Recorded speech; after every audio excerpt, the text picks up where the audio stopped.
আসসালামু আলাইকুম বন্ধুরা, আমরা এই মুহূর্তে অবস্থান করতেছি ললিতার হাট থেকে কবরস্থান যাওয়ার যে রোড, সেই রোডটা অনেক সুন্দর, যদিও ছোট কিন্তু অনেক সুন্দর। সুন্দর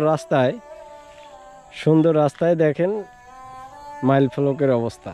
একটা মাইল ফলক আছে, এই মাইল ফলকটি দেখেন, মানে কবরস্থান 2 কিলোমিটার বা কবরস্থান 2 কিলোমিটার আর হচ্ছে ললিতার হাট 3 কিলোমিটার, মানে হ্যাঁ 3 কিলোমিটার। লেখা যদিও আছে কিন্তু লেখাগুলো অস্পষ্ট, অদৃশ্য হয়ে পড়ে আছে কিন্তু।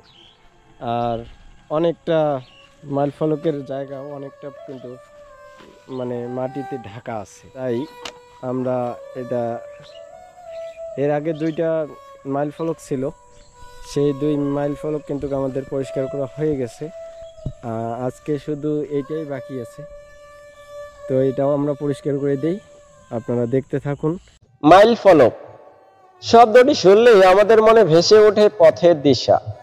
প্রাচীনকাল থেকেই যে কোনো রাস্তার অন্যতম গুরুত্বপূর্ণ চিহ্ন ছিল এটি।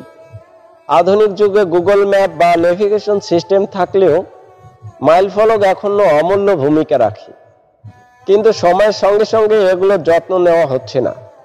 রাস্তার পাশে দাঁড়িয়ে থাকা অনেক মাইল ফলক আজ ধুলো, আগাছা আর ময়লায় ঢাকা পড়ে অদৃশ্য হয়ে গেছে। এর ফলে চালকরা, পথচারীরা দিক নির্দেশনা থেকে বঞ্চিত হচ্ছেন, দুর্ঘটনার ঝুঁকিও বাড়ছে। আজ আমি এমনই একটি অদৃশ্য মাইল ফলক পরিষ্কার করলাম। কিছু সময় ব্যয় করে এর গায়ে জমে থাকা ধুলাবালি মুছে দিলাম, আশেপাশে ঝোপঝাড় কেটে ফেললাম। এখন যে কেউ সহজেই দূরত্ব এবং গন্তব্য সম্পর্কে ধারণা পেতে পারবে। বিশ্বব্যাপী সড়ক নিরাপত্তা বিশেষজ্ঞরা বলেন, রাস্তার সঠিক দিক নির্দেশক, রোড সাইন এবং মাইল ফলকগুলো দুর্ঘটনা কমাতে বিশাল ভূমিকা রাখে। বাংলাদেশেও সড়ক দুর্ঘটনা প্রতিদিনের খবর, অথচ আমরা চাইলে ছোট ছোট উদ্যোগে পরিবর্তন আনতে পারি। আমাদের দায়িত্ব হলো আশেপাশে এসব সরকারি স্থাপনা, সড়ক চিহ্ন, মাইল ফলক এগুলোকে রক্ষা করা। একটি মাইল ফলক পরিষ্কার করা হয়তো বড় কাজ নয়, কিন্তু এর উপকার পেতে পারে হাজারো পথিক। আজকের এই কাজের মাধ্যমে আমি শুধু একটি মাইল ফলক নয়, বরং সচেতনতার বার্তা দিতে চাই। আসুন সবাই মিলে আমরা আমাদের পথ চলার দিশাগুলোকে আবার দৃশ্যমান করি। রাস্তার পাশে দাঁড়িয়ে থাকা এই মাইল ফলকটি যেন জীবনের প্রতিচ্ছবি।